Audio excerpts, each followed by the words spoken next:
Hi friends, good morning. Welcome to IXMP. I hope you are healthy and you are preparing well for your examination.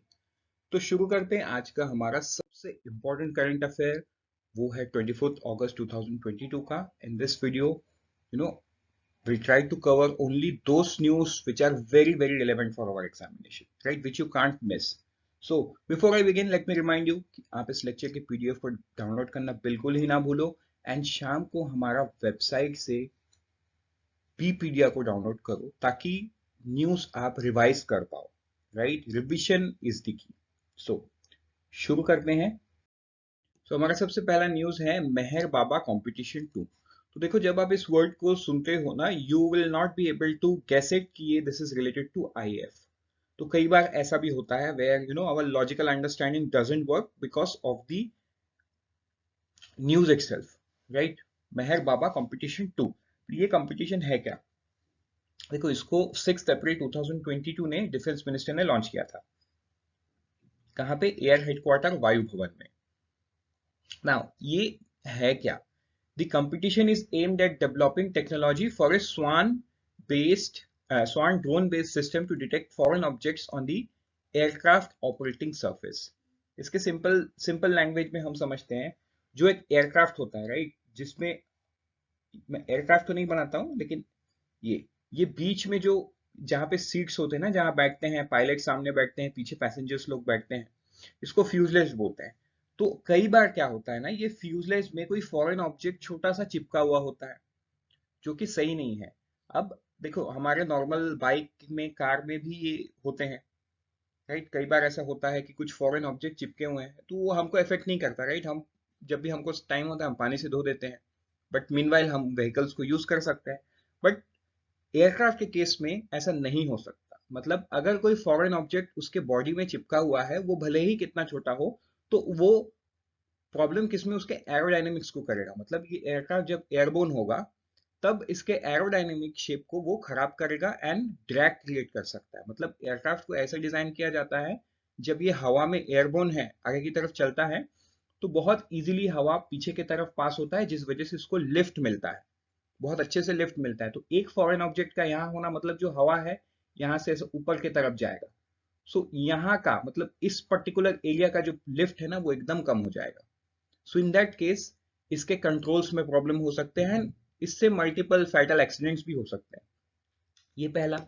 दूसरा reason, ये side में जो wings होता है, wings में आपको पता है फ्यूल रखा जाता है, और ये विंग्स के पीछे ना फ्लैप्स लगा हुआ होता है, जिससे एयरक्राफ्ट लेफ्ट राइट, ठीक है, ऊपर नीचे बोलने में सक्षम होती है. अब मान के चलो, जब एयरक्राफ्ट चल रहा है, बहुत तेजी से चलता है, ये फॉरेन ऑब्जेक्ट उड़ के ना इसके ऊपर चिपक गया, या इस दोनों फ्लैप्स के बीच में जाके ये अटक गया, तो ये दोनों फ्लैप्स काम करना बंद कर देंगे. तो इन दैट केस ये एयरक्राफ्ट को टर्न लेने में प्रॉब्लम होगा and that can lead to a fatal accident. तो वैसा ही पीछे का जो विंग होता है, उसके पीछे भी एक बहुत इंपॉर्टेंट छोटा सा फ्लैप होता है ना. ये दो पार्ट में भी कई एयरक्राफ्ट में बटा हुआ होता है, तो अगर ये वहां पे पीछे की तरफ जाए, वहां पे भी ये हिट करे, तो इनको खराब कर सकता है, जो अगेन एयरक्राफ्ट को टर्न करने में प्रॉब्लम कर सकता है and that can lead to a fatal accident. So इससे बचने के लिए अब के दिनों में क्या हो रहा है कि इसको ह्यूमन करते हैं, राइट, इसको ह्यूमन करते हैं. लेकिन ये जो टेक्नोलॉजी है, स्वान ड्रोन बेस्ड सिस्टम, तो ये जो ड्रोन है, ये उड़ के टेक्नोलॉजिकली इसको डिटेक्ट कर पाएगा कि एयरक्राफ्ट के ऑपरेटिंग सरफेस में कोई फॉरेन ऑब्जेक्ट तो नहीं है. अगर है तो वो उसमें कुछ अलार्म रहेगा, जिससे लोगों को पता चले एंड लोग उसको क्लियर कर पाए. आई होप ये आपको क्लियर हो गया है.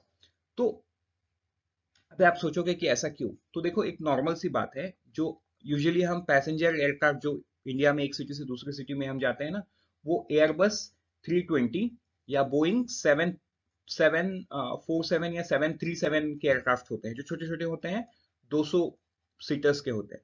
लेकिन अगर मैं बड़े एयरक्राफ्ट की बात करूं पैसेंजर में, वो ड्रीमलाइनर है, और भी बोइंग के जेट से जो हजार हजार पैसेंजर लेके जाते हैं, तो वो कितने बड़े हैं. बट अगर मैं मिलिट्री की बात करूं, तो देखो AN-32, वो छोटे एयरक्राफ्ट है. शायद इस AN-32 में ह्यूमन डिटेक्ट करना इज वेरी इजी, कर लेगा, क्योंकि ये छोटा एयरक्राफ्ट है. इसके बाद मैं अगर बोलूं IL-76, जो रशियन मेड जेट है, दोनों ही रशियन में है, IL-76, तो IL-76 भी ऑलमोस्ट एयरबस A320 के साइज का है, इसमें थोड़ा सा बड़ा रहता है, बट ठीक है, ये बहुत दिनों से, बहुत सालों से है इंडिया में, तो शायद ये भी ह्यूमन कर लेगा। लेकिन अगर मैं बात करूं ग्लोब मास्टर की, राइट, तो ग्लोब मास्टर जो अमेरिकन मेड है, तो शायद उसमें संभावना खत्म हो जाता है, because it's such a huge aircraft, right, that can carry more than 1000 soldier, that can carry 4 battle tank, मतलब आपको पता ही होगा। सो ग्लोब मास्टर कितना बड़ा है। सो प्रॉब्लम वहां पे आ जाती है। अब ग्लोब मास्टर जैसे जेट, उसमें है ना एक ड्रैग क्रिएट होना is also a very risky. एक तो मतलब द साइज और उसके एरोडायनेमिक्स को सही रखना इज वेरी इंपॉर्टेंट, मतलब एक छोटे एयरक्राफ्ट के एरोडायनेमिक्स को सही रखना इज ऑल्सो वेरी इंपॉर्टेंट। अब उतने बड़े लेवल पे आप एक एयरक्राफ्ट की बात सोचो, सो ये टेक्नोलॉजी उस चीज के लिए है, ठीक है। देन IL-78 भी है। सो ऐसे अलग अलग एयरक्राफ्ट है जिस पे ये सब काम करेंगे। अगर हम हाईलाइट की बात करें तो इसका नाम मेहर बाबा कंपटीशन ही क्यों है, तो ये legendary air commodore Mehar Singh के नाम पे है। That is why, so the competition is named after legendary air commodore Mehar Singh. तो ये मिलिट्री विशिष्ट ये मेडल है उनका, also known as Mehar Baba, इन्हीं को मेहर बाबा बोला जाता था, ठीक है। तो जो विनर्स है उसको प्राइस कितना मिलेगा, 60 लाख रुपीस मिलेगा। डेवलपमेंट फंड कितना मिलेगा, 13 करोड़। और win a chance to participate in 300 crore capital procurement, ठीक है। तो ये है आपका न्यूज। देन आगे बढ़ते हैं हमारे नेक्स्ट न्यूज पे, वो है प्रधानमंत्री जन आरोग्य योजना। तो देखो ये न्यूज पर्टिकुलरली क्या है कि जो PMJY है, it has completed 4 years। Then so far more than 19 crore PMJY cards have been created and more than 3.8 crore beneficiaries have availed of free treatment under the scheme, ठीक है। अगर हम highlights की बात करें तो हाइलाइट्स में ये है कि जो ये 4 ईयर कंप्लीट है, इम्प्लीमेंटेशन ऑफ 23 सितंबर 2022, 23 सितंबर 2022 को 4 साल क्रिएट किया। एंड इसी के साथ आयुष्मान भारत डिजिटल मिशन ये भी है, फर्स्ट एनिवर्सरी मनाएगा 27 सितंबर 2022, ठीक है। आई होप ये आपको क्लियर हो गया है। देन आगे बढ़ते हैं नेक्स्ट न्यूज पे, वो है रूपी एंड फॉरेक्स। तो रूपी जो है वो अगेन ऑल टाइम हाई पे जाने लगा है। एंड इट्स 23 सितंबर 2022 में क्लोजिंग प्राइस है 80.99, मतलब ये 81 रुपीस के पास है, 81 रुपीस ही है आप मान के चलो। तो इसके अगेंस्ट में रूपी को डिफेंड करता हुआ RBI, आप वो क्लियरली दिख रहा है कि RBI का forex reserve is continuously falling and it's now at 546 billion. तो देखो ये डिप्रिशिएट हो रहा है, RBI इसको डिफेंड किए जा रहा है। तो एक तरफ ये हो रहा है कि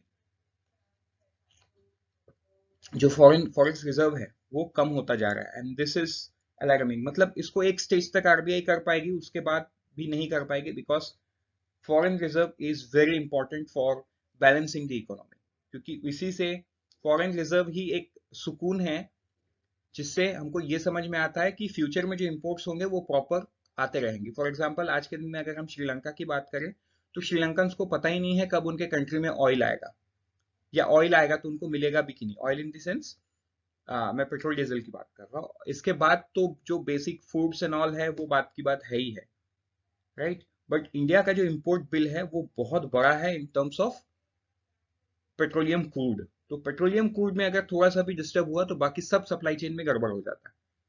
तो in that case this is something we will have to see कि आगे क्या होता है। एंड ये रूपी क्यों गिर रहा है, रूपी इसलिए गिर रहा है बिकॉज FPI जो है ये इंडिया से पैसा उठा के बाहर लेके जा रही है। अभी कुछ दिन पहले फेड ने प्राइस को हाइक किया है, तो जिस वजह से अभी वहां का इन्वेस्टमेंट अट्रैक्टिव लगने लगा है, तो FPI इंडियन स्टॉक मार्केट से पैसा उठा के उधर लेके जा रही है। सो इन दैट सेंस डॉलर चला जा रहा है, तो डॉलर जा रहा है तो उसके अगेंस्ट में रुपी को डिप्रिशिएट होना तो लाजमी है, because theory of demand and supply says that, यही है theory of demand and supply, demand करो एंड सप्लाई करो, ये चीज हमको यही समझाता है। So let's move to the next news that is related to Tata group. तो टाटा ग्रुप का जो 4 लिस्टेड फर्म है एंड इन टोटल 7, ठीक है, मतलब 4 फर्म लिस्टेड है और 3 है अनलिस्टेड फर्म। तो ये फर्म जो है, ये 7 फर्म टोटल मर्ज हो रहे हैं टाटा